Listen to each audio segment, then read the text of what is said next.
The views and opinions of this podcast are solely our own, with no direct intention to offend or upset. Brilliant. Fucking brilliant.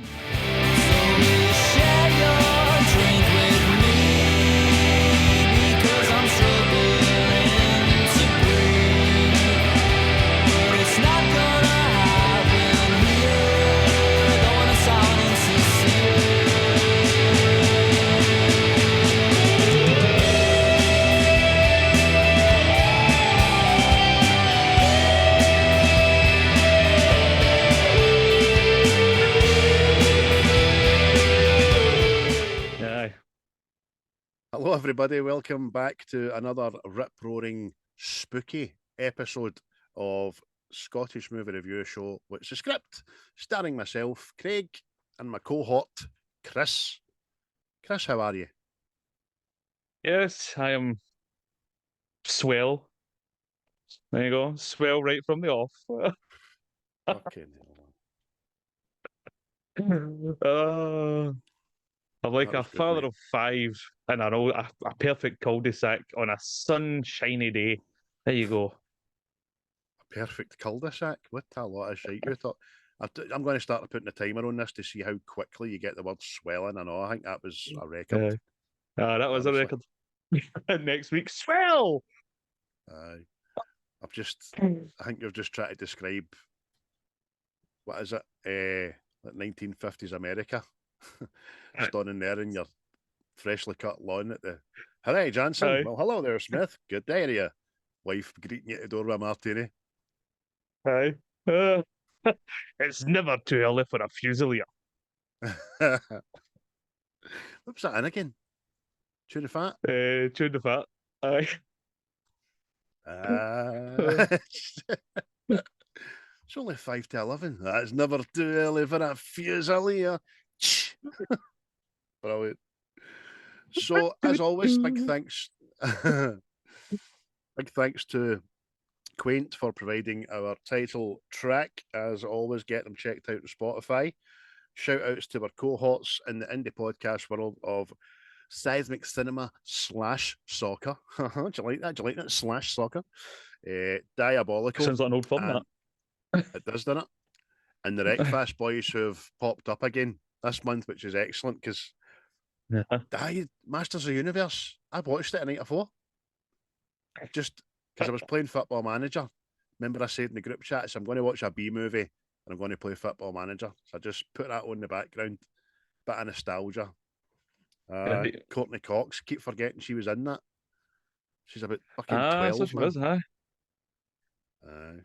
But there you go. So get him listen to, folks. And like most indie podcasters, you can find us on an absolute plethora. I say that word quite a lot. A plethora of outlets of the electronical persuasion, whether it be visual or audible. You know where to go. Social media as well, YouTube, Twitter. I'm not calling it X anymore. I just can't get used to it. And Spotify and the like.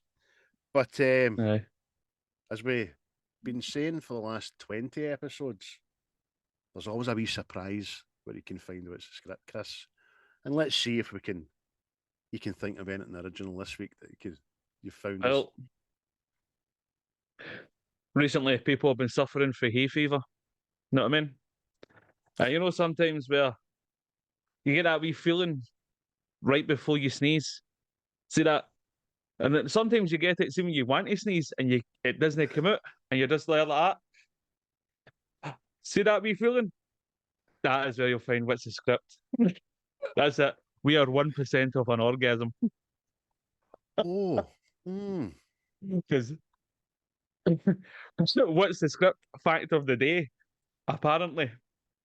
See that whole sneeze thing? That's good, that's it. It's apparently 1% an orgasm. So there you go. Really? That's why I see that thing. See where you can sneeze and you're like that. And you're looking up at the ceiling and all that, like you're about to receive some sort of sperm. You're like, but Well, do you receive that's it? why you want to sneeze. You've just let a cat out of the bag of this week, Chris. Aye, you've let the cat out of the bag this week, big man. As you know that when you're just about to receive your sperm, you're like, Well, no, I like you to get find rid of me mine. sort of like, what other comparison can you draw when somebody's like that? Oh Jesus! Oh, don't do that face But again. aye, It was like looking at Jenna Jameson. It really was.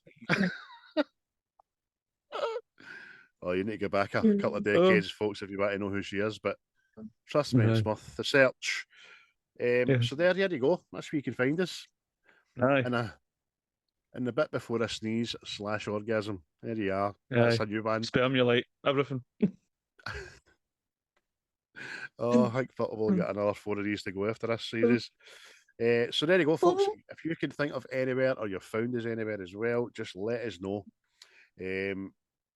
But as always, before we get into the main movie review of the week, we like to catch up on what we've been watching over the last 7 days or so. Chris, what about you? Been to see anything? Have you been watching any shite? Anything new? What have Yes, your I ocular went to the cinema. people's been looking at? I went to Cineworld. Shout out Cineworld. Got a lot of time for you. So bad.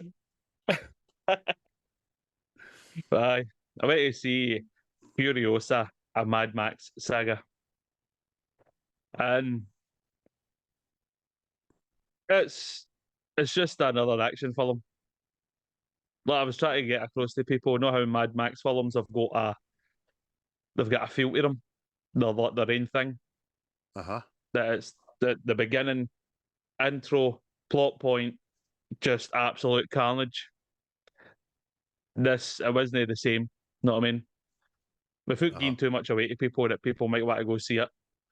See the first 40 minutes, maybe an hour. I was so frustrated. Like it was like a prolonged introduction to a young Furiosa. Like just it's say like the Monty Python things and all that, when it cuts to people just shouting, "Get on with it!" It was like that. I swear to God, man. But Aye. there was like a big action bit in the middle, which I felt it, it wasn't bettered after that, know what I mean? It just kind of, Right. it was like the big action sequence was in the middle and the rest was just, it just petered off, know what I mean? It was like, so it's so, but the characters are good in it, the action's good in it. They used a bit, well, I'd say a lot more CGI. So that was there, know what I mean? Maybe that's what kind of fucked it as well, but aye. And big Chris Hemsworth was smashing. Was it? So, aye. So there's highlights, but there's also, come on, if like, I was talking to you about, mind, what was it, 2.5 hours long? Aye. Well, every other Mad Max film has been like an hour and a half. So it's like, what have you piled onto this? Know what I mean? It's a weird one. And I was booked to see it, but I never went and end up. Do you know what I mean? I'll see it. I will see it, but it had a terrible, terrible opening weekend. Terrible, worst in cinematic history for a holiday weekend in America, apparently. And Aye. it only beat Garfield by $400,000 or something, which shows you. But Aye. it's quite funny. People are saying, for what I've read, it's another Marmite, man. They're either a lot like you or it's a 10 out of 10. I noticed Gav Diabolical gave it 5 stars in his letterbox review, which is great. I'm glad he enjoyed it that much. I can't comment, obviously, but see Fury Road. Everybody, you say to people about Fury Road and they look back in it as an absolute cinematic epic and what a movie, and all that. And by the way, it was great. Nobody better see it. I know. Aye. Nobody better see it. Aye. Well, it made less than Black Adam. Who the fuck Yep. better see this? You know what I mean? Exactly. We look back on it we look back on it as a fucking darling, a cinematic triumph, don't you know? But people forget. You can do all the origin stories in the Mad Max fucking world that you want. The Mad Max 1 was the fucking origin story. because that was the cusp. There was still hussies, there was still businesses. Do you know what I mean? It was just the cusp of change at that time. Yep. And I like Anne Taylor-Joy, and I like Chris Hemsworth, and I like the universe. But 2.5 hours, I'm like, what the fuck? And you've just kind of said it there, what they're putting in that. And if there's a lot of dead space, just like Kingdom of Planet of the Apes, first hour for me, I was ready for getting out, man. That's what I says, mate. It's like Furiosa's kind of caught in the middle between the Immortal Joe and Dementus. That's the two of them run big gangs. You know what I mean? And yeah, mate. They're fighting. They're fighting, and you don't see a second yet. Know what I mean? It's like because they're technically at war with each other. Know what I mean? And Dementus takes Edda place. You don't see that either. It's just right. I know it's about Furiosa, know what I mean, and how she becomes Furiosa, but it was a bit more like, come on. You've like it says, see the first 45 minutes or something? It's baby Furiosa. And I'm not meaning baby, I'm talking like fucking 10-year-old Furiosa or something. Know what I mean? And she's just getting passed about like a fucking joint for this person to this person. So it was like is that when she stayed in the green place, mate? Yeah. With her mammy. The green place. What it says, mate, if I see it again, I maybe feel different. But like for me, see Mad Max 2. Mad Max 2 was the best. Know what I mean? And it was very simple. It was Mad Max shows up. Mad Max finds a place that's got fuel. Mad Max decides to help people to get what he wants off people. That was it. And there's bad guys after him. And it was a proper follow-up, wasn't it? It was a proper follow-up because the universe, the world had moved on. Max had fucking moved on because he'd lost it all. You know what I mean? So he was a nomad, you know what I mean? But he was his own kind of fucking lob at that time. I was talking about it yesterday to Big Robert, right? I don't know why I fucking talked about it because he shite, and I like that. Shite. So I talked to him about Mad Max. He's like, shite. I was like, I ain't born it. But again, like you, I said Mad Max 2, and even Thunderdome. I thought Thunderdome was good. It was a wee bit more commercialised by that time with Tina Turner. Score, man. Score. We don't need another heap. I liked it. Fucking liked it. The big cage and all that. But thanks for tuning in this week, folks. That was Mad Max Universe Review. Oh, you can tell we're passionate about that. You can get back to Series 1 and listen to our review of Mad Max. The Tau Cara, you do, Tau Cara. You're bloody fucking wrong now. Great. But anything else, mate, you've watched? Sorry. Nah, mate, that was really it. I mean, I broke my own rule and I watched Jeremy Clarkson's Farm, but I don't really consider that a series. I just consider that being entertained. So that's so entertaining. I mean? Was that just Series 1 you watched? No, the most recent one. You've been following it, right? So I stayed away from it and I went, no, what? Fuck it. I'm just putting it on. Know what I mean? A guy farming, being a man. Yes. Tractor farming. I was doing a thing. There's a lot of fucking hate just for no getting a fuck. I like Big Jezza. Yeah.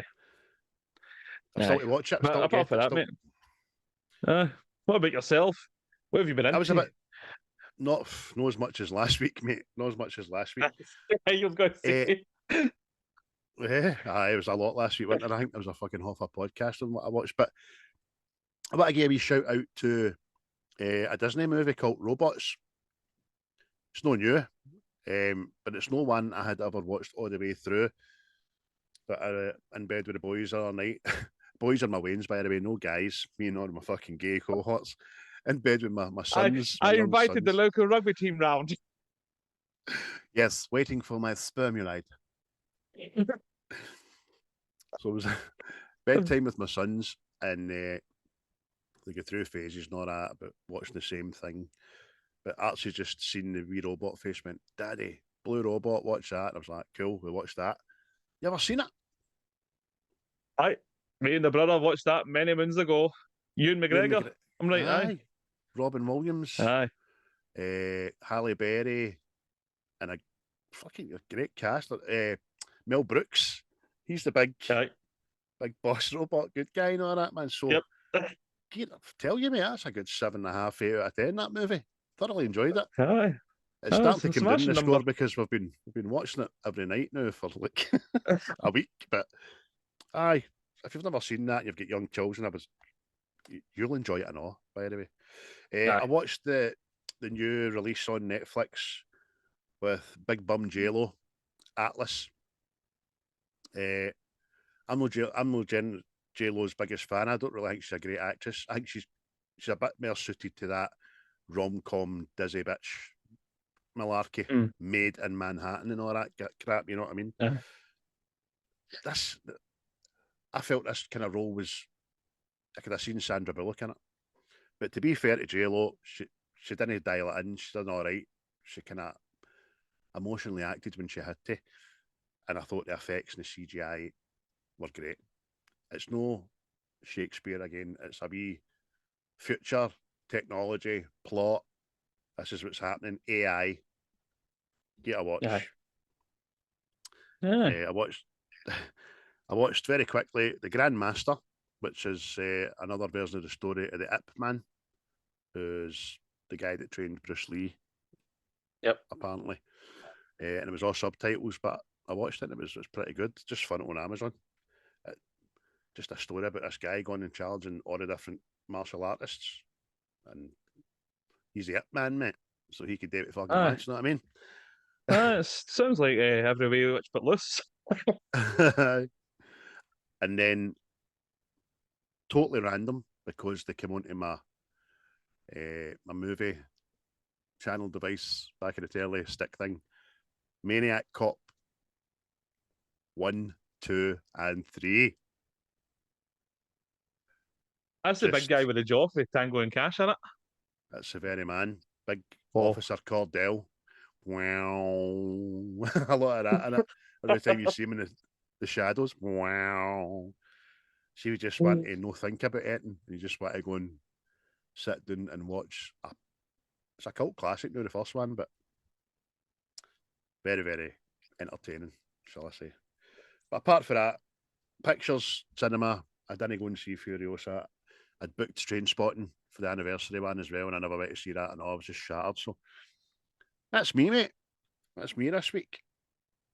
So, obviously, on the back of last week, it was your pick for this week, mate, for the movie we are about to review, as the French would say. Review.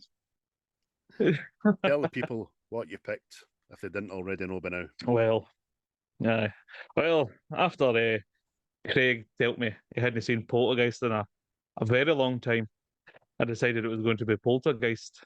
You know what I mean? And I've not really seen it myself in a while. So I thought, aye, this'll do. No. I feel different about the film now. For the last time I seen it.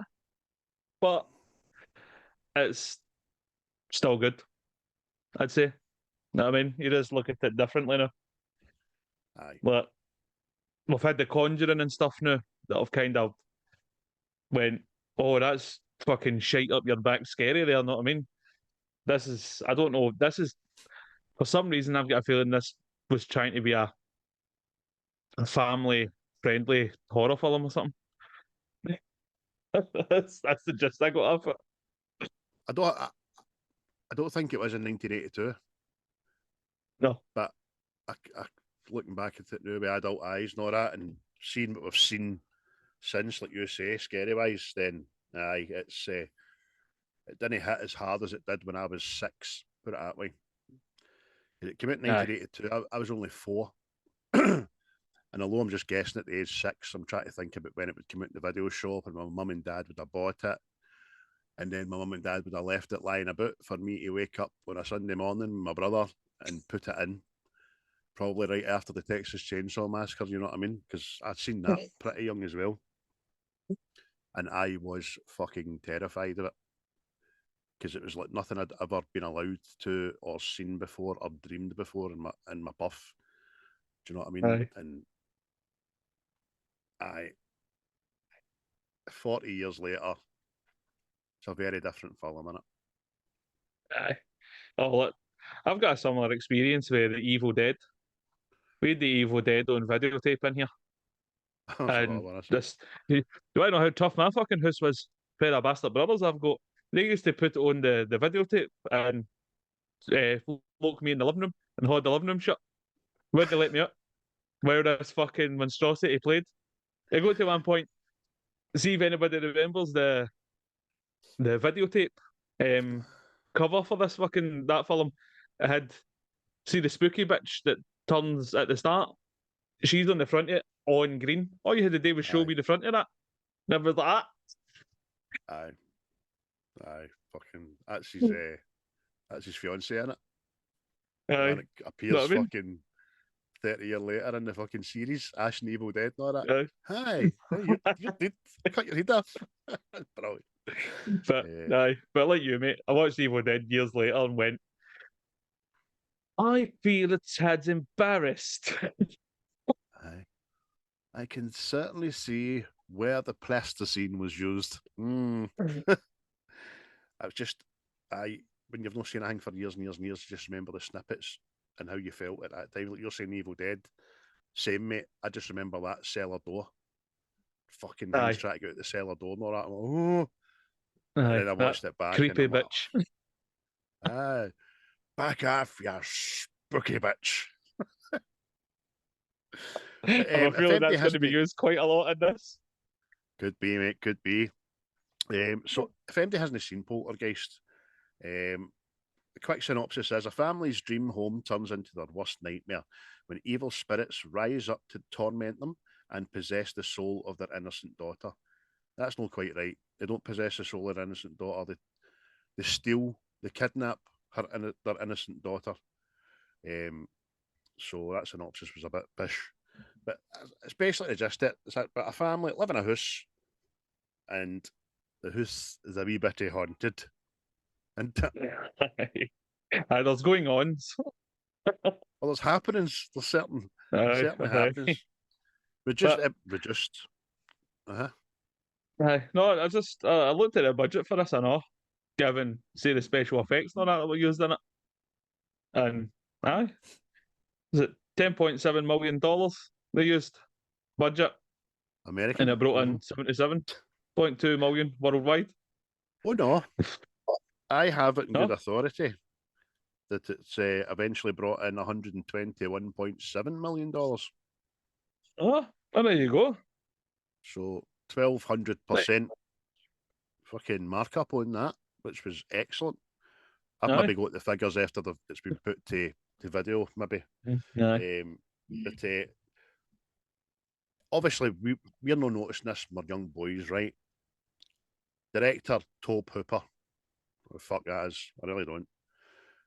Story and produced by Steven Spielberg and assistant producer Kathleen Kennedy. Aye. Or as I've wrote down, ass producer.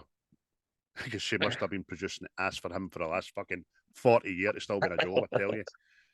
But when I watch this back, we'll probably get to it. It's got Steven Spielberg fucking plastered all over it, mate. But before we get to that, we'll discuss that a wee bit in depth. Tell us who was in the film cast-wise, please, if you can. If you will. If you'd like to. Yeah, here we go. Get your pen and paper. Right, so we'll get Craig T. Nelson, JoBeth Williams,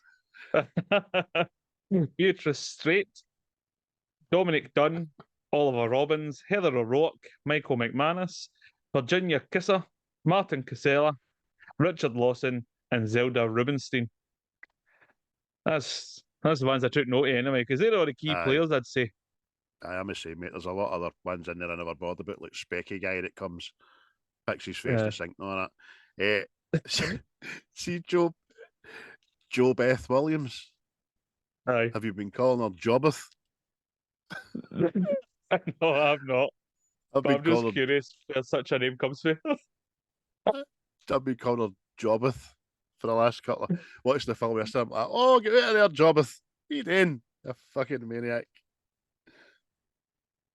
Aye. Oh, But as a cast goes, I liked everybody in it, really.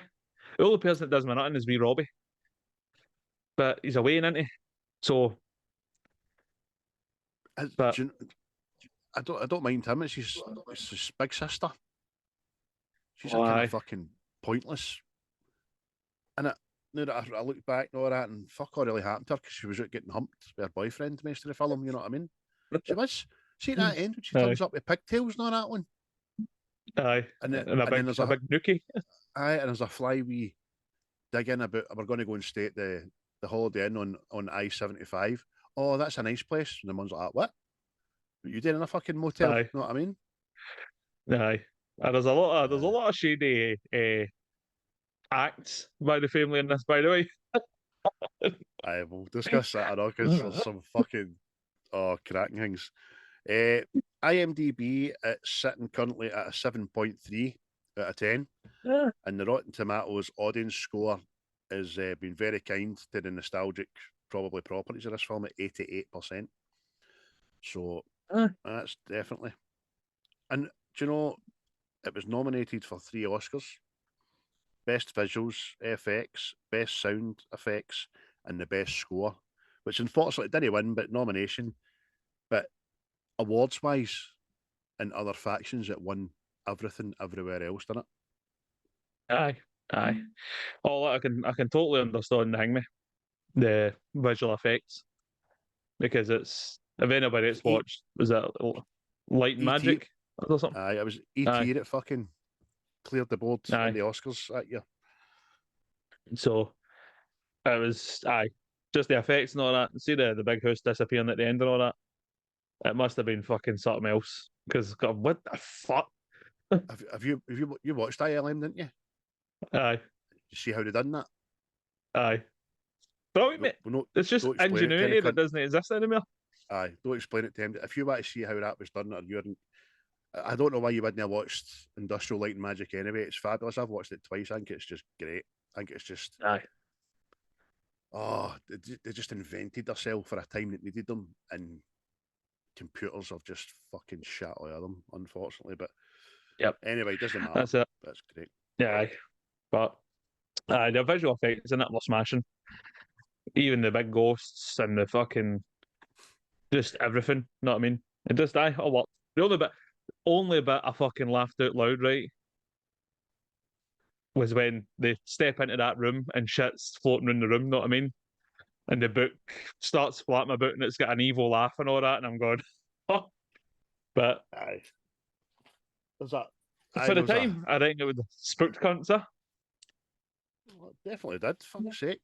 The one thing I did notice about the bedroom was at the very start when she's tucking Robbie in or she's making the bed, it's Star Wars bed sheets and a lot of Star Wars toys and all that. Obviously Spielberg getting that in there, you know what I mean?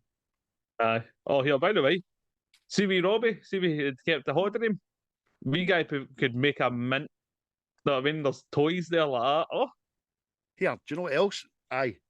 If anything they were going to keep for that house before it imploded in itself is the C-3PO light switch, man. Do you know what I mean? Aye. Things were just so much better back in the day, man. Story were. I know, what if we not put our name on? Light fittings. That's a fucking great idea, Davey. That's brilliant. Right, we'll get that sorted. Oh, fucking superb, man. Oh, as that scene goes, and he's got the chew back, a fucking t-shirt and all that shit. But I'm just gonna have the fact that recently there was a Boba Fett toy that got sold, and I think it went for 300,000 or something like that. Know what I mean? Because it was like there was only a select few made because it fired a rocket off and it was dangerous to winds or something like that. That's right. Know what I mean? After that, they glued the rocket in so it couldn't come out. Aye. You're right, mate. That's fucking amazing, isn't it? 300 grand. Aye. You know what I mean? For a fucking toy. So, that's going to stay in the box. aye. So that wee guy's room is easily worth 5 million in today's money. Know what I mean? Aye. But I think 4 million of it gets sucked into the wardrobe there, you know, which is a pain in the arse, that. Aye. They sit in the living room, but it might get spat out in a couple of years and it'll have aged. Aye. But, No, aye. big Craig T. Nelson's in this. He's probably better known for. There used to be a sitcom one called Coach, and he was Coach. Aye. To me, he is Mr. Incredible for Incredibles. Do you know what I mean? Aye. Because he's a voice. Well, aye. But I don't know, a lot of people like the film, Blades of Glory. But he's the coach in that, mate, and I think he's fucking superb, man. Just, I like the guy, you know what I mean? I think he's comedic as fuck. It's Aye. Seems to have been maybe the same that's why he age was for picked for about this 40 film. years. I know, aye. It's aye. Oh, he's good people, mate. Good people. Makes me laugh, man. Now, there's also, I'm sure we're going to get into it shortly, a lot of fucking scary trivia attached to this movie. Oh, aye. And the actors and the happenings and the very real curse of Poltergeist I've set. It's freaky, mate. It's more freaky fucking probably in the movie now. You know what I mean? Aye. Well, but no, that's just go for it, mate. Because see, when I was reading that the other night, and I'm going, that is fucking mental. Well, I first mean, we it's Heather obviously just playing in O'Rourke. people's superstitions. Aye. Of course. But little Heather O'Rourke, right? The wee lassie in the movie, her that's on my background there. She died Yeah. at 12-year-old, man. Aye. It's some like undiagnosed intestine thing or something like that. Know what I mean? Aye, intestinal stenosis on February the 1st, 1988. You know what I mean? At the age of 12. Fucking hell. February 1st, 1988. I was 9, coming up for 10. She was dying at 12. And then her I've just slagged that played her big sister, mate. Aye. Dominique Dunn on it. Aye. She got murdered after her ex-boyfriend. Aye, again, strangled her, right? Strangled her unconscious on the 30th of October. And she remained unconscious to the 4th of November when she just passed away. Fucking hell, man. Aye. It's fucking... It's dark. It's dark. Sure, there was another guy I know. I think he died of cancer. And there's another guy, he died of, what was it, kidney failure or something? Know what I mean? So it was like, fucking... Yeah. Because why did I say Poltergeist reboot? Indeed, I do not. Aye. Another 4 people died of their arses collapsing with the fear. Aye. I'm getting asked today. But do you hear where the apparent curse actually comes from? And it was like the prop guy actually used human skeletons. I know. Now, nobody denies it. Maybe that's a Hollywood. We'll keep saying this. This will keep this thing popular. Or did they actually do it? Because apparently it was cheaper to do that than like create plastic skeletons. So that's horrible, isn't it? Thinking about that, man. But if it's it's cheaper, it's cheaper, man. So un-Disney. I know it wasn't Disney at the time, but Kathleen Kennedy wouldn't have. Well, she probably would have, actually. Probably got a lot of skeletons in her fucking closet. She could have used a half of them. But aye. looking at wee Heather, right, the wee lassie. I think she's great, man. You can see fucking something in her face that makes you think what she's looking at is what you're meant to believe what you're looking at, because she looks engrossed and fucking as if she's not acting. Aye. I think that's why, again, why this is it's remained popular with people. You know what I mean? Because, like, for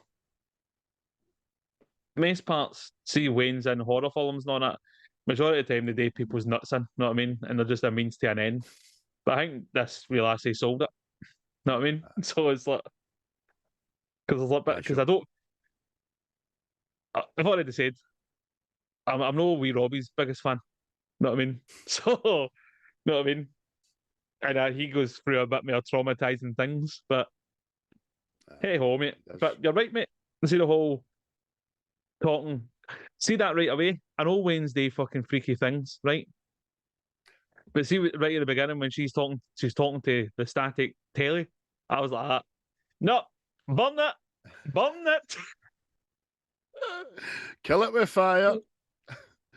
I'd rather watch Channel 5 than that shite. Mate, I'm telling you, I know it has to happen in these films, right? But why are the families always so, oh, what's she like? Oh, that chair flew itself into the wall. Oh, what's that chair like? Listen, don't get me How wrong. many signs do you need? There's nothing been flying about, Matt. There's been a few strange things in this house because things have flew off walls and all that, but nothing like this movie, right? And my 5-year-old son, Robert, has been talking about his grandpa. My dad's been dead for 14 years. And he's described him to a fucking T, by the way, my dad. And he just hits out with stuff like that. My grandpa likes, if I'm eating some chips or something like that, my grandpa likes chips as well, he said. Did he, son? Aye. Then I just quiz him about it and he just converses as if, I talk to him all the time. Fucking hell, man. Aye. Wait for that telly. There's weird shit, I know, mate. I remember years ago, fucking, my brother was playing with his daughter, right? And the next thing, the fucking living room door opened. And he's looking like that. Oh, maybe it was a window or something. And the next thing, his Wayne started laughing. He's like, what are you laughing at? I went, oh, I'm laughing at the witch. What? The witch is laughing at you being scared. I was like, get out of that house! Burn it! And obviously, you and I, the other thing, Doug's. Do you know what I mean? The creepy bastards. They just done that before I started this, I know. The dog and the cat, two of them were staring into my room, and I'm like that. My dog will get into the living room and look up into the corner of the living room. He's been doing the exact same thing as if he's got his attention, he's quite happy, and he just stops. Frozen. And he's been doing that for 12 years. And we're like, right, Mary, fuck off. Because that was the name of the woman that stayed in this house before it. She seems to like our kitchen cloak. The kitchen cloak seems to fly off the fucking wall an awful lot. But I'll tell you a freaky story, right? Because it's in keeping with the conversation. It's nothing to do with Poltergeist, but a true story. My ma told me this story. Her and my dad were in bed sleeping.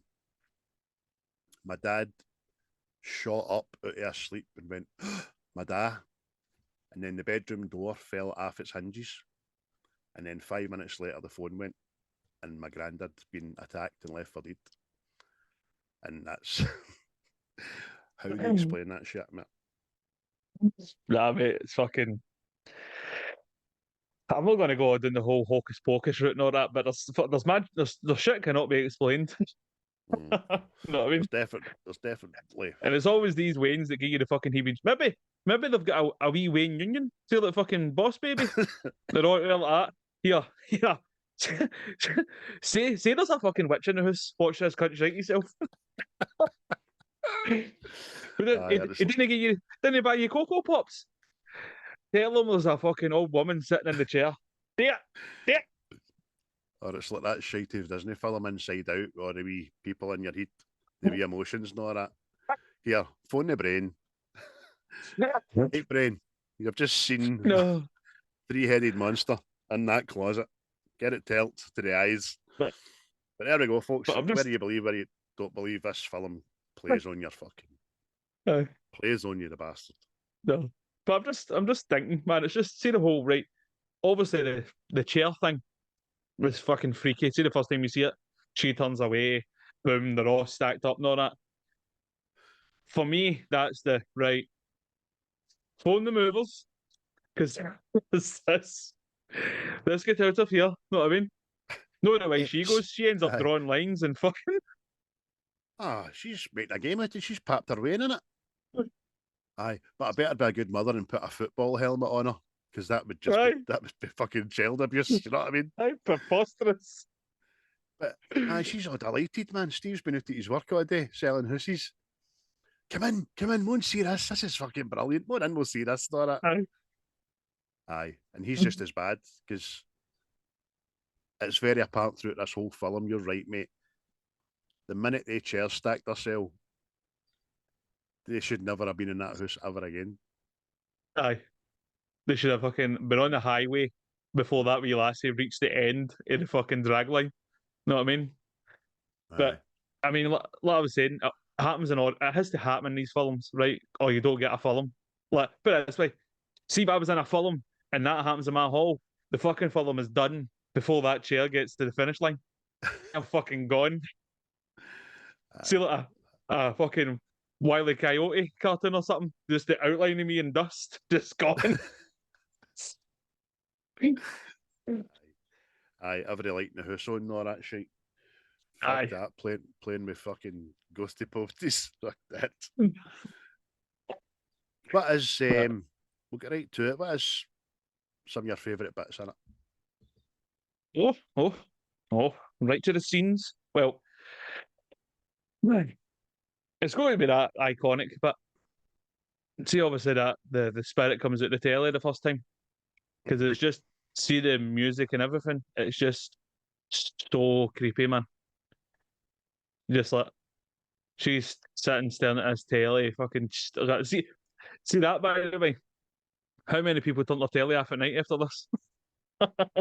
It's fucking get that static to fuck. That see just that horn coming out. That was brilliant. Know what I mean? Just this. The wee lassie kudos, because she pulls her horn away as if it's really there. Which I don't know how many takes that took, but she done it smashing. And like people of a younger generation might not understand, but back in the day, we didn't have 24 hours, 7 days a week television. It did used to gaff. They used to get a wee, like, in this film, the American national anthem in it.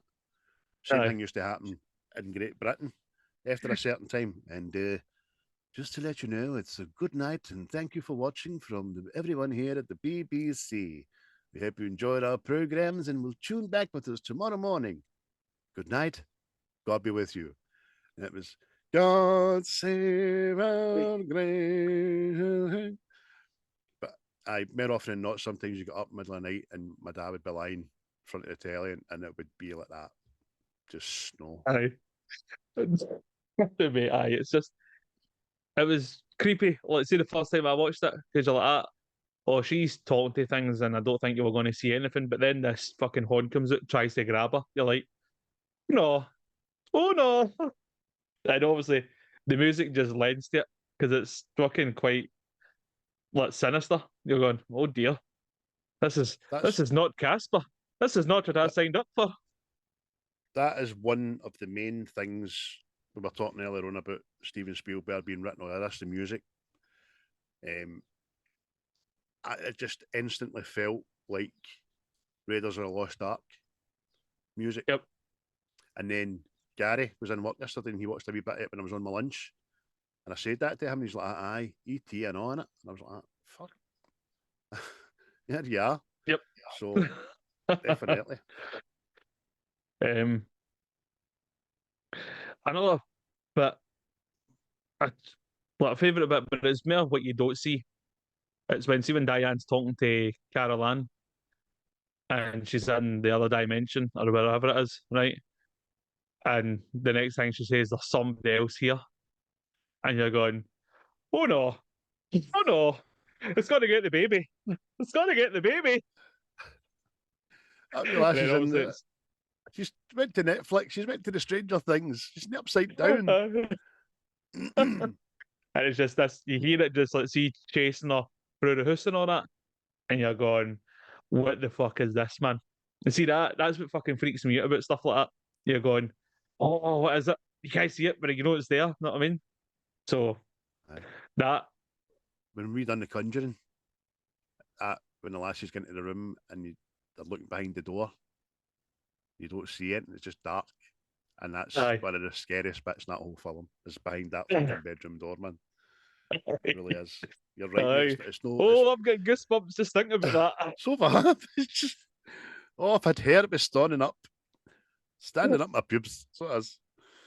Aye, brilliant. What about you, mate? Any standout bits for it? Aye, I mean, I get a wee bit shivery at the first kitchen chair stacking, because it's still a very impressive pan away and pan back amount of time to do that. I'm wondering if the chairs have been glued or screwed together beforehand and just doesn't matter. It's freaky, and it made me go, all right, that's us. We've started now. That's the film started now. It'd take a while, but you're talking about 35, 40 minutes before Ain't a Note kicked in. And as I say to you, that the opening gambit of this movie, the dialogue, and it just didn't feel like a script. It just felt like Stevie put, right, go in, you're in the kitchen, you're talking to your wife, you're about to go away to work and all that, your kids are having breakfast, just go. It just felt like improv a wee bit. Aye.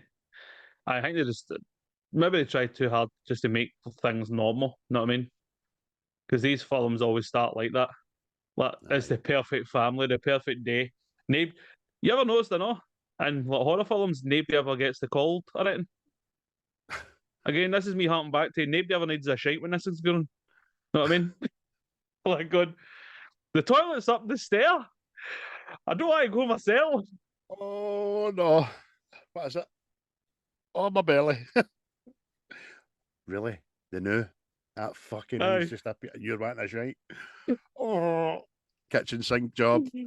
But my scariest scene in this is the tree taking Robbie. Aye. I know why it was done now, because part of the trivia, Steven Spielberg's two biggest scares in this movie were from his own childhood. One was a tree that used to tap in his window, and the other was the clown thing. But the tree, I mean, you can make a joke out it being the big tree at a fucking two towers. Oh, little hobbit. But it's sinister. It takes him out and then it starts fucking swallowing him. I'm like, oh, get him, fucking get him. And then see when his dad gets him, and the way the two of them fought at the look at never he lands neck, on the man. boy. Aye. Fucking hell, da. I know you're covered in goo and all that, but come on me, man. Oh, and Jude, I want to put it out here as well, mate. See if this house wasn't haunted, I still would have moved out after a fucking week, because there was a tornado and a storm every fucking night they stayed there. Aye. Or something like this land has got some sort of ancient curse on it. Know what I mean? Fucking Honestly. mate, I'd probably moved out after my neighbour's remote was changing my channel. Know what I mean? His Wendy's would have went in the first night. No, tap back to Jaws. Know what I mean? There's the sheriff staring down his barrel, and then boof. What happens? I don't know. You've changed the bloody channel. I know. So it's like, nah. A noticeable mention for Mad Scully on a BMX with a carrot. Aye. And Pierre, by the way, you know, another wee like cameo I clocked last night. Did you see one of the construction workers? Yes. It was Mad Billy for the Predator. Which is exactly the way I've noted it, mate. Mad Billy from Predator. And he acts like a bit of a fucking Predator in this. It was fucking, hey baby, I love you. I love you. Which she does. Up you.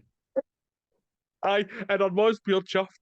I sat in, you tell him to go take a fuck to yourself, and then goes back to washing the dishes. You know what I mean? Like, no, you'd be right out there. Like, here you, beastie boy. I'll let you take yourself to fuck. You know what I mean? Exactly. Get that predator motherfucker out my yard and see your boss and all that's coming in my window and eating my shit and drink my coffee. There wasn't no more of that. Or before an immigration, these bastards. Aye. But another mention I seen, mate, it's got to be mad. See Marty when he goes in and he's raiding the kitchen and shit just starts coming out of steak and all that, and it starts moving across the counter and all that. Obviously, what we used to know, you can tell it's a fake prosthetic head that he starts tearing apart, but it's still wild, man. Do you think about it? Again, very Indiana Jonesy. Ark of the Covenant at the end when the face melt bit, but aye, it's funny. The reflection is what's not happening, right? It's what he's seeing. Yet I looked purposefully for his actual head doing it, and that was peeling away and all. Whereas in a movie these days, it'd probably just been his normal face and the reflection being all gooey and all that. But it was freaky, wasn't it, mate? I just can't get here. Americans walking into other countries' houses and just going through their fridge and all that. It's just never sat right with me, that pish. Wait, it's no like he went in and pulled out like refrigerators or something. The cunt pulled out a steak. Pulls a steak out of a stranger's fucking fridge. And their chicken. Somebody's chicken leg. Aye. Well, I mean, Americans love thy neighbour and all that, but that's outrageous. Aye.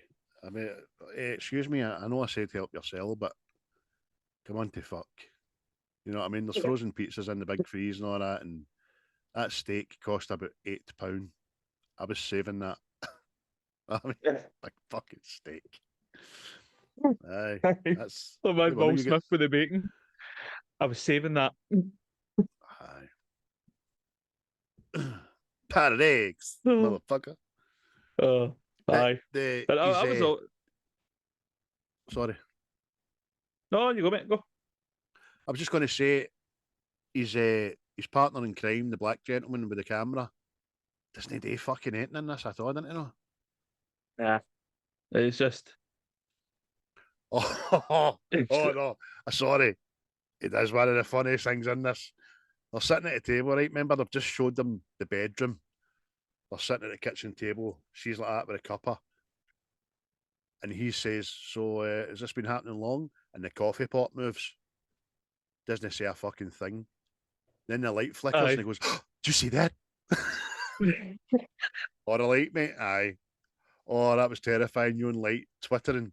Coffee pots do that all the time. So did they. Oh, he's also got one of the best lines in this at all, but for me. He goes that. We were at one episode, and this toy car moved straight across the room. Took 7 hours to do that, and I'm like, I would fucking happen a windy day. You know what I mean? But it's like, see when the dad looks up and he goes, 7 hours, eh? Like, watch this prick. It's fucking. Aye.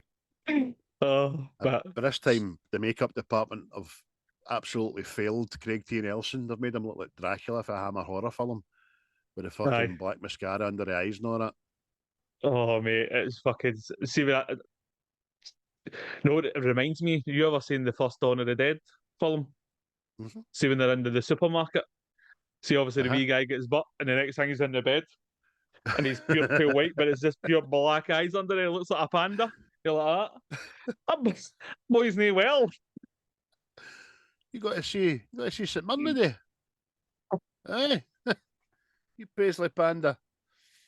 Aye, it's again still good, but favourite scene, another one would be so you're talking about that, the maggot story that I've wrote. Specky, maggots and skin. I thought the lights when Tangina and all that are eventually up into the room with the rope and the mother's in there. You've got the backlighting. I thought the camera work and the lighting and that was was tremendous, man. It was really good. The lighting, the backlighting of people, and then the cameras panning away, and I thought that was brilliant, man. Really good. See that, I know that's often led me to another thing. See when they throw the tennis balls and all that into the other realm, and then the rope comes out and it's all covered in that pink shit. I always had that in my head that it was the stuff of Ghostbusters too. Oh. So I was like, God, Yo. Yo. Aye, but when eventually pulls Diane and Carol Ann and puts them in the bath, it just looks as if somebody's fucking dipped them in a jam factory, man. aye, So it does. aye, and he's making a piss poor attempt at washing it off. You know what I mean? He's like, it's all other moves, and he's waiting here at their jawline. You're going, will you fucking wash that face? Stephen, darling, I love you very, very much and that, but could you get some of this ghost placenta out of my fucking gums, please? Could you do that, maybe? You prick. My jaw look after itself, I swear to God. But it's in the mouth, the deed bits and that, you know. They look like they've been on fucking an episode of Get Your Own Back in it. Get your own back, aye. Guns at pedo. Guns at beast. Kevin Bridges reference, people don't fucking think I want to go and gunge pedos, man. Jesus. I'd rather shoot them in the head. Oh, brilliant, man. Bye. Back to the actions of this family, right? See the scene where they put the Waynes to bed and they're in there like a couple of Cheech and Chong. Knew this was coming. It's aye. It's fucking it's pure cringy, right? But funny and all. It's just fucking they're sitting obviously stoned that they're not, because what they're saying isn't funny. You know what I mean? But see the way she's smoking a joint and all. It's like she's got it here. At least a good fit for your face. You know what I mean? Like and going, shit, man. I remember Vietnam. It's that. Oh, I've seen some things, man.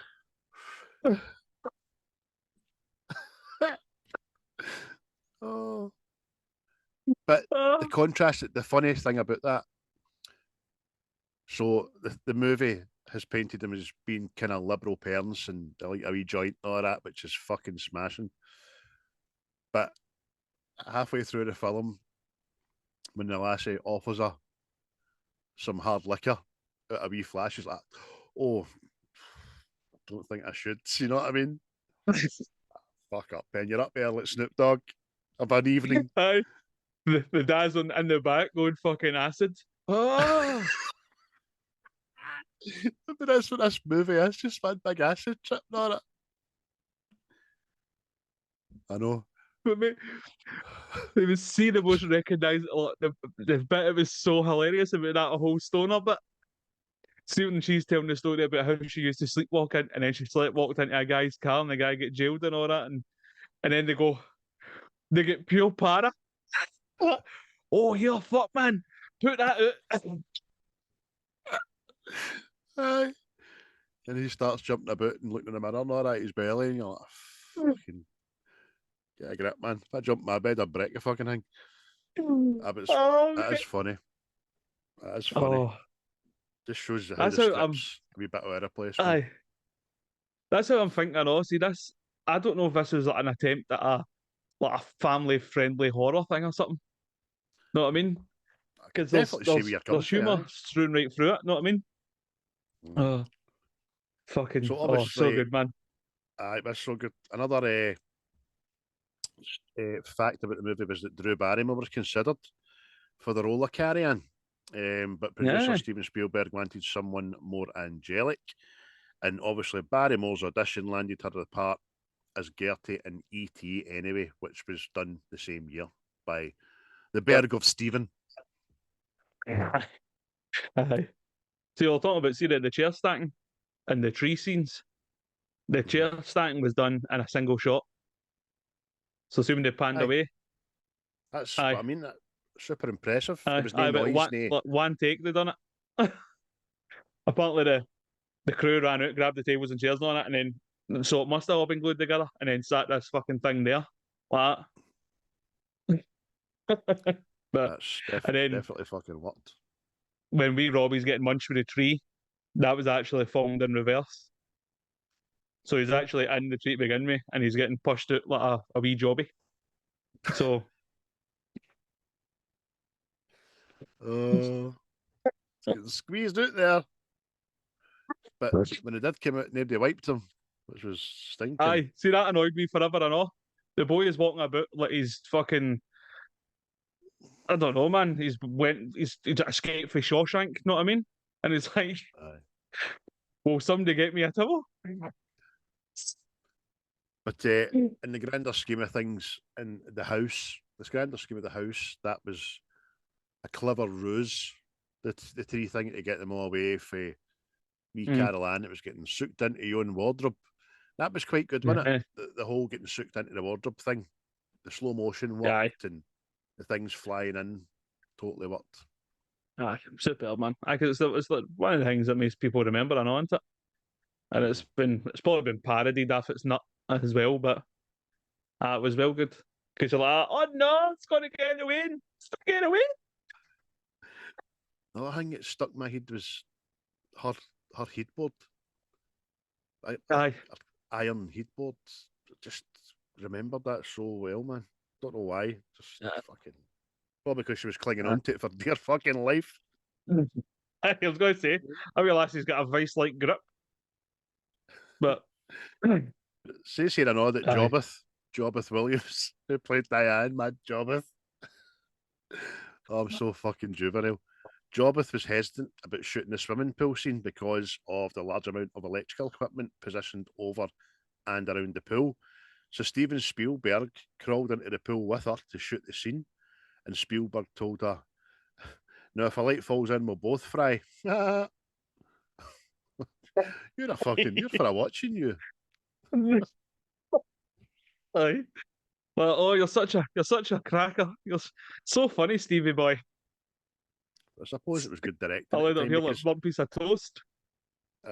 Because it's apparently he jumped off his chair to console the wee lassie as well, who, when she was doing that scene, get really traumatized and frightened, and says you'll never have to do that again. That's a take. See another thing, right? On the humour in this film, right? See when they send wee Robbie away, right? And he's getting into a taxi, and the dog walks out, right? And it's looking at Robbie in the taxi. Then it looks back at the family in the house, and it went, nah. Should I grab that wee suitcase, packed a bone away, and right into the taxi? And I was like, see, this is why you listen to the animals. The animals always know. But see if the theme tune to the littlest Tobe played then, that'd have been fucking amazing, man. There's a voice keeps on calling me down the road. That's where I want to be. It's just that other bit as well. See when they're about to go into the other world, and what's her name? The wee medium. I can't remember her name now. Tangina, that's it. See when she's about to go in, and Dana's like that. You've not done this before either. And she goes, "You're right. Here, you go." It's very human, right? But at the time, I'm going like that is comedic genius. She's funny, man. Definitely. See the house is still there. The house is still standing, apparently. Nah, fuck signing that, know what I mean? Sim Valley, California. But it still stands today. The family who owned it sold it in May 2009. So I don't think it's owned. I think it's just there now, man. I wonder why they sold it. But you know who else I thought was good in this, I know? What's her name? is it the Dr. Leash or whatever her name is? See how it comes in with the two technicians? I Aye. thought she was good at all, man, because she gives like see a bit of dialogue, like the afterlife, She does. and you're like that. It was like a Donald Pleasance kind of thing. You've added fucking gravitas to this. You've got me para again. But, aye, because not 5 minutes beforehand, she couldn't hold a teacup. Do you know what I mean? And she was meant to be an expert in the field, but obviously she'd never seen fuck all like that with Lassie's bedroom, which was, again, comedy effect because he just opens the door as if it's an on. Know what I mean? Is that right? Aye, look at that. That's shit I've got to do with. You know what I mean? I've had half a can of Budweiser and my eyes are black. What an argument. Fuck's sake. That's a thing as well, isn't it? In these films, it's always a crack team of three that go in. Know what I mean? Like three and no more to save the day. Funny, man. In case they need to form the points of a triangle very quickly. Yes. It's the strongest shape. But it is. Aye. But my JoBeth said that she had her own supernatural experience while making the film. Whenever she came home from the filming, the pictures on her walls of her house were crooked. Every time she fixed them, they would hang crooked again. Fuck's sake. We Zelda Rubenstein, who plays Tangina. Jim has got a Tangina. He's got a Tangina. Also had an experience when a vision of her dog came to her and said goodbye. Fuck's sake. Hours later, her mother called her and told Rubenstein that her dog had passed away that very day. Oh. See, there's another film that's like this. Is it Amityville Horror? Fucking weird shit happened to her aim and all. That's worse. But aye. Margot I see for me Kidder Tangina in 2018 was a mercy because she ended up a fucking loony bin and everything, man, through that movie. Aye. But Tangina, even though she's not in this film much, she seems to be like a thing you remember most for the film. Know what I mean? Aye. Just this wee woman that just this house is clean, but no, it's no. There's fucking stuff skated everywhere. It's a shite hole. Have you seen that maggot in the kitchen? Fuck you, it's not shit. Yeah. Aye. Another thing. Right. Another thing. Like, see when she first comes into the house, right? The big Steve, right? He is dubious. He's fucking dubious. His wee lassie has disappeared into another dimension. Something's running about the house. Stuff's flying about the house. And then this woman goes, I deal with spirits. And he went, oh, come on. What is going on here? Fucking. You see the buttons? They are buttoned up the back. Away you go, you shite hawk. Pure Ricky Fulton moment. Away. Away. Duh. Aye, he tries to talk to her with his mind, doesn't he? Aye. Look, and I'm going, the time for that has passed. That has passed. Know what I mean? Aye. Look, see if Ronald McDonald turned up at your front door and said he could get rid of all this shit happening in your house. Aye. You want to take the piss out of him, you know what I mean? But I believe at this point. And you come, mate, if you can get that shotty and get my wee lassie back, I will fucking buy Happy Meals for the rest of my days, man. But so, no, she walks in. So the wee guy Marty, see when he went up the stair and he comes down the stair again and he's got bite marks all along his ribs. Aye. And you're like, and he's gone, oh, away. Really? That was a kind of a missed opportunity. He comes down and goes, hey, I get bit or I get scratched or something. Did they lift your shirt up first and do it and then tuck it back in, mate? Aye, fucking. But no, man, it's just I thought that was hilarious last night. Like, really, Stevie boy, this is where you've drew the line between fucking reality and fiction. Know what I mean? Aye. Fucking right, superb, man. By the way, where's your But daughter? Where's your other lassie? Where is she? I mean, I've aye. not seen her in about fucking 45 minutes. She went to I school mean, an hour ago, and it's 3 days have passed. aye. Sick. So away to Woodstock, know what I mean? But aye, funny man. What's But some of your it's favourite lines, mate? oh, I'll not say the obvious one, but aye, I'd say it's that bit where you hear wee Carol Ann saying, like, "Mummy, there's someone here." It was like kind of, oh no, what's that? What is she seeing? What is she not seeing? Know what I mean? And it's pure vague. It was like, and you're going, what the fuck else can be there, sort of thing. Know what I mean? So it was like that. That kind of got me. But Aye. obviously, when it all kicks off, really, and she's been really, and she turns around and goes, "They're here." Say that. That was the sign. Let's go and get some holy water. Let's go. You know what I mean? But it's an iconic line, isn't it? Aye. Definitely, man. Get on that phone. Get me the priest for Exorcist, Van Helsing, the Ghostbusters, and that'll do me in an hour. We'll see how we go with that shit.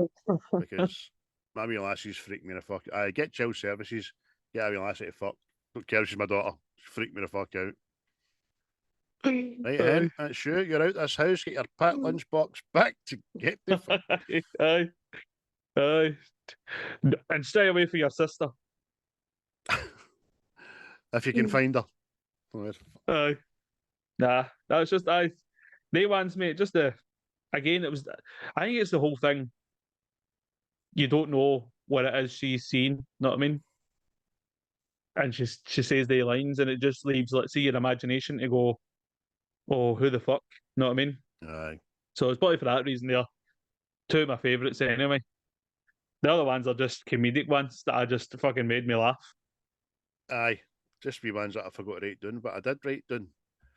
Tangina has 3 huge monologues back to back with one another. So, but I'm not going to fucking obviously read the 3 of them out. Neither am I. There's the first bit, it's good, but because she's explaining it to the family, everything she knows about them, about her craft, obviously, and what's happening. And she says there is no death, there is only a transition to a different sphere of consciousness. Carol Ann's not like those she's with. She's a living presence in their spiritual, earthbound plane. They are attracted to one thing about her, and that is the difference from themselves, their life force. It is very strong. It gives off its own illumination. It is a light that implies life and memory of love and home and earthly pleasures, something they desperately desire but can't have anymore. Right now, she's the closest thing to that, and that is a terrible distraction from the real light that has finally come for them. You understand me? You understand me, child? Hummingbird. I'm your huckleberry.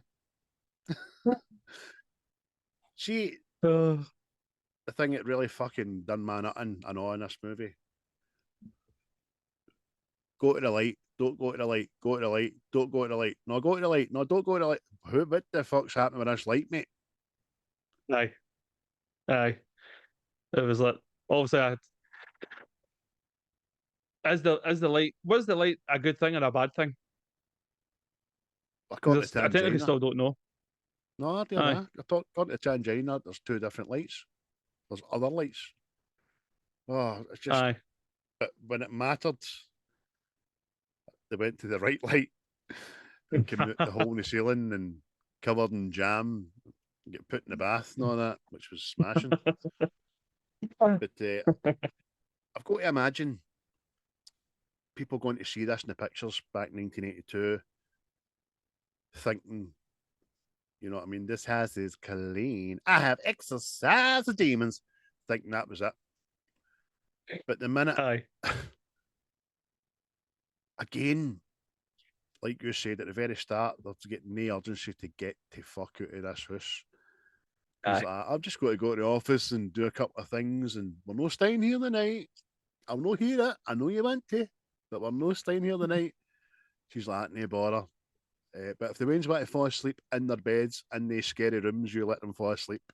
Well, you go for a bath and then get fucking Freddy Krueger about the living room, the bedroom, know what I mean? Mate, see that whole sequence and the thing with the clown. I know the thing with the clown fucking terrified people and all that, right? But see that whole sequence of events.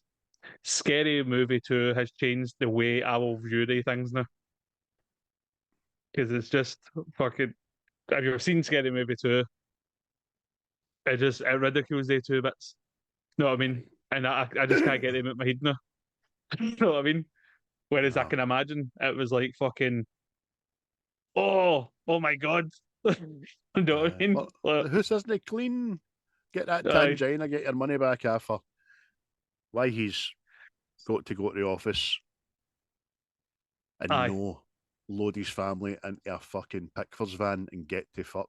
I'll never know, but Aye. obviously it's all part of the story. And Aye. All these Also- bodies all start popping up. then he comes back with his gaffer. Aye. Why were you bringing him back to the house? I That you were know.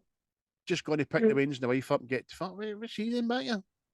I know. Oh, because we It's forgot just- to write in earlier on the powerful scene that you fucking knew. You know what I mean? You moved the Aye. headstones, you never moved the bodies. I know. And it makes me wonder how shit were they hussies? Because I've got to dig down. I mean, how deep were the bodies? Know what I mean? There's got to be a pipage. Know what I mean? Cables and the likes. So it's like, nah, we built these hussies on the surface, you see. They're floating All right, hooses. Aye. Because if we're led to believe what we've been told all our days, a coffin is buried 6 feet. Aye. So, I'm pretty sure that sewerage gets down about that level and all that kind of stuff. And then, as you say, again, mate, the pool, that pool's Aye. getting fucking dug out with an excavator, more than 6 feet. Yep. Fuck's sake. Aye. So I was very curious where they were. But I suppose it's a big payoff, isn't it? Or these coffins start popping up and you're going, oh, what? But no, I laugh at I know that scene. There's like fire starts shooting at a water hydrant and all that, right? And people are still looking about going, skin on. Skin on. Aye. I'm just glad the street got to see the house disappearing. So there was no ridicule, but it's at that point, 1 hour and 54 minutes later for the start of the film, that Big Steve's decided, let's get to fuck. No even Aye. Stein for the disappearance of the house. We're on the road. We're not Yep. even having a shower. You know what I mean? And the most rational thing that happens in this whole film is right at the end when Steve pops that telly out the room. See, for their own, there would never be another TV in my presence. Know what I mean? No. But get that to fuck. Aye. I think that was very comedic as well. I think that was just the last scene of the movie to let the audience go, my way to shake myself, Davey. But it does. Okay. It does kind of end weird and all, but doesn't it? Because it just ends like that. It doesn't end like other, like kind of horror films. Like, oh, it was all good and everything ended up well. Know what I mean? And it wasn't like a final scare. Know what I mean? So it was like, Aye, I know. Because I think the final act was the final scare. As I said, when people were going to movies in 1982, I think the house was clean and it was just about them going away now and the happy ending. Aye. It wasn't, I suppose. But you're right. Now you just seem to get a and then the subtitles kick in, the lines kick in. You know what I mean? Anything else you want to bring to the fore? Well, I'm asking, mate, if you got any favourite characters for the film. I usually ask that, but No, in this film, nobody stood out to me at all. I thought the wee lassie, for the age she was playing the part, was great and all that. But nobody's my favourite, and I just think the story and everybody plays their part, and it's quite wrapped up in a nice wee bow. Have you got a favourite? if anybody, I'd maybe say Diana, because she's starts at this just a mad housewife thing, know what I mean? Then, aye, mad stoner housewife, then ends up fucking pure frantic and ends up like Ripley at the end, know what I mean? Like, as most horror films end up doing, know what I mean? Ends up the Aye. woman just going, I've had enough of this pish.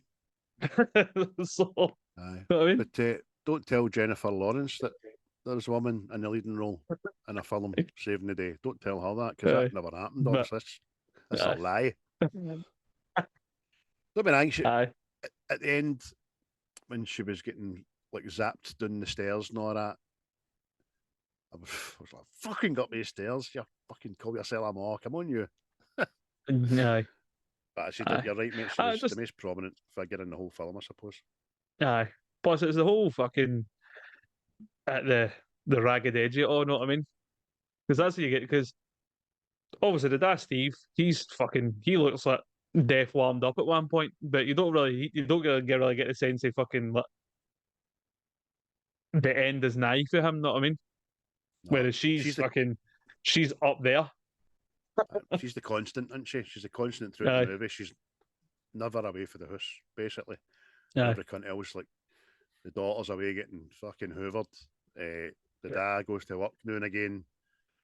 Robbie goes missing for periods and then just appears. And the wee lassie's in the telly world with the telly people, so she's the one constant that's dealing with everybody Telly and people. everything. Caravan sitting with the BBC. Monty! That's what they're called, the telly people. That's what she says to them. What was I going to say?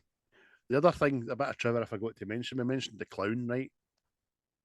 When it gets Robbie at the end and it wraps around his neck, apparently that happened. They pulled it too tight and the wee man was choking. And Steven Spielberg thought he was acting until he seen his face turn purple and had to jump Fuck's off the sake, man. seat. And the wee guy that plays Robbie, his name escapes me, but Oliver Robbins, he says, like, if it wasn't for Stephen jumping out the chair and getting that off me, I might not have been here to tell the tale. So, fucking hell, man. Who was doing the props that day? Alec Baldwin. Oh, brilliant, man. But, mate, aye. On a whole, mate, it's still a good film, but I look at it very different for the first time I seen it. I always regarded it as a horror film, but now it just seems. Well, see, for me, the second one's more creepy, and it's just really because of that guy. See the man? Well, I know he looks like a tall man, didn't he? Aye. Know what I mean? Phantasm. Aye. It's more that, the way he acts and all that kind of gets me. Whereas this is, again, like most horror films, there has to be comedy in there because the film that's already ridiculous anyway, know what I mean? So why not laugh? Do you know what else about this film that lends to what you're saying there, which I didn't think about until 5 minutes ago? Nobody dies. No. I So think that's got a lot to do with it. I just seem to, I don't remember people dying, but I just seem to remember death being a big factor in it when I was a wee boy. But obviously that's because your young brain's scaring yourself, I suppose. But I'd like to now go and watch 2 and 3. 3 in there. Don't know if there's any more than that. there's also a remake of the first one. Aye, I've seen that, but I don't think I'm going to put myself fucking through that shit.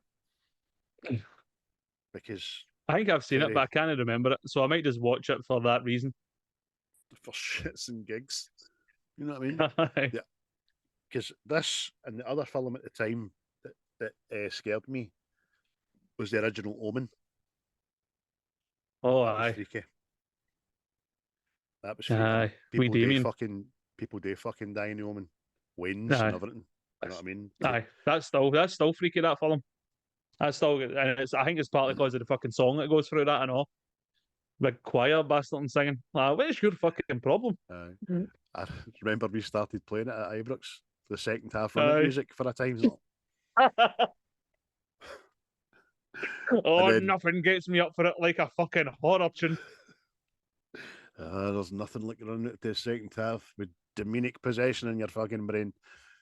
But then it can be made funny as well, like in Step Brothers, every time he looks at a drum kit. Di nomine. Di nomine. Anyway, out of 10, what's the script, Willies? How many are you giving it?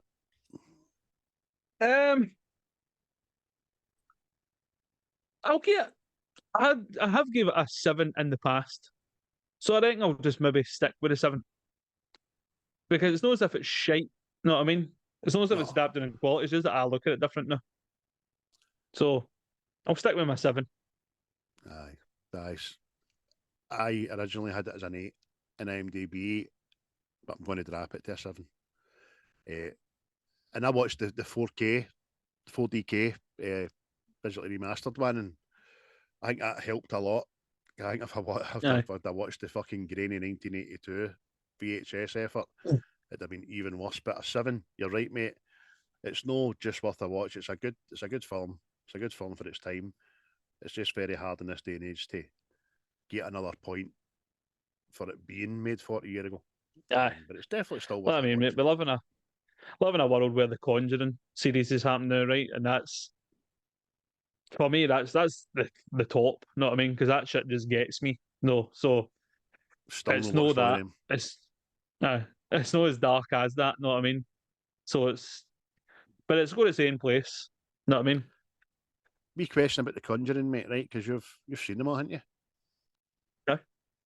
Would you advise watching them in the order they came out or the order that it tells you to watch them? Does it matter? I would probably just watch it in the order they come out because it's like they're trying to like join them all together. You know what I mean? That they all intermingle at some point. Whereas I would just do it as see their original ideas because I think you lost kind of the quality of it as well. You know what I mean? But because the first and the second are smashing, but then the third is a bit fucking meh. Know what I mean? So it's like, but it's up to yourself, mate. Date it both ways. There you go. Date it both ways. But you might watch the third one and go, oh, it's not so happy. I'll get to them eventually. Anyway, folks, listen, thanks very much for tuning in. Thanks for watching us again. Thanks for listening to us.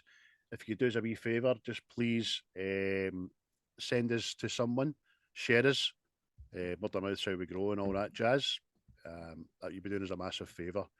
We do say every week, people might like us, people might not like us, but either way, just fucking send us. Just call it a gift. The gift that keeps giving, man. That's what it is. What's your plans for the rest of the day, mate? You going to get out and about? You just going to have a nice, chilled, relaxed day today? Don't know. I mean, they say the weather's supposed to be decent and the dog needs a bath, and that is usually a battle to the death. So that could be the plan. Know what I mean? And then I'll need the rest of the day to recuperate. Know what I mean? Try to wrestle a 13-stone mammal that doesn't want to be where you've put it. 13 stone? Well, it's a big. Well, it might not be 13. Might not be 13 stone, but it's fucking. It feels like that when it's heavy and it's wet.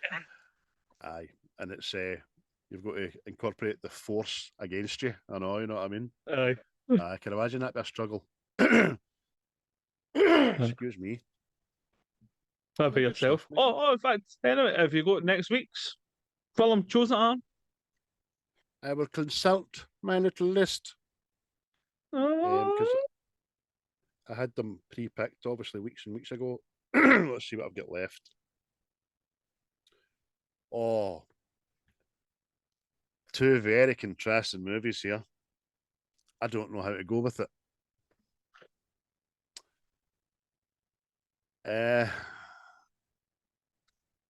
I shall give you time to decide. No, see, that's one or the other. And I think the one I'm going to leave to episode 24 when it's my pick is more towards an end of series thing. So next week, we're going to be doing the comedy classic. See no evil, hear no evil. Good times ahead. Richard Pryor and our old pal Gene Wilder for Frankenstein. young Frankenstein. And we'll have a good Frankenstein. Frau Brewer.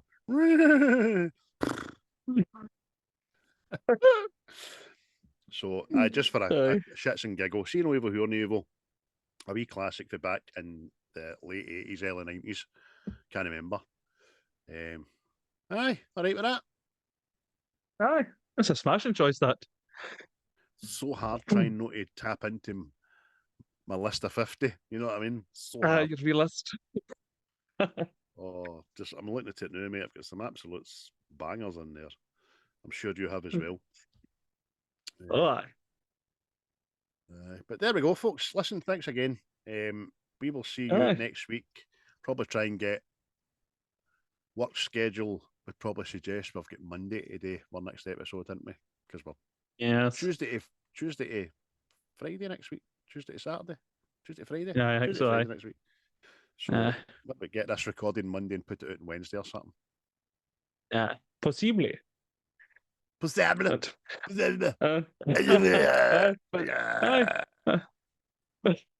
Again, cheers. Thanks for listening. Tell your friends, tell your enemies, tell your dog. He'll bark it to another dog.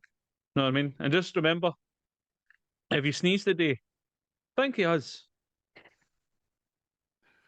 Or if you're going the full fucking boon and you've got an empty and you're trying to draw right curtains and you're going to have a right good plate yourself, think he has. Call that a danger. I mean, shout their names when you get to the tickly, but subscribe. I just thought a fucking Irvin Welsh short story there. Dolly Parton. Dolly Parton. Aye. If you know, you know. Right, folks. Cheery bye. Cheery bye.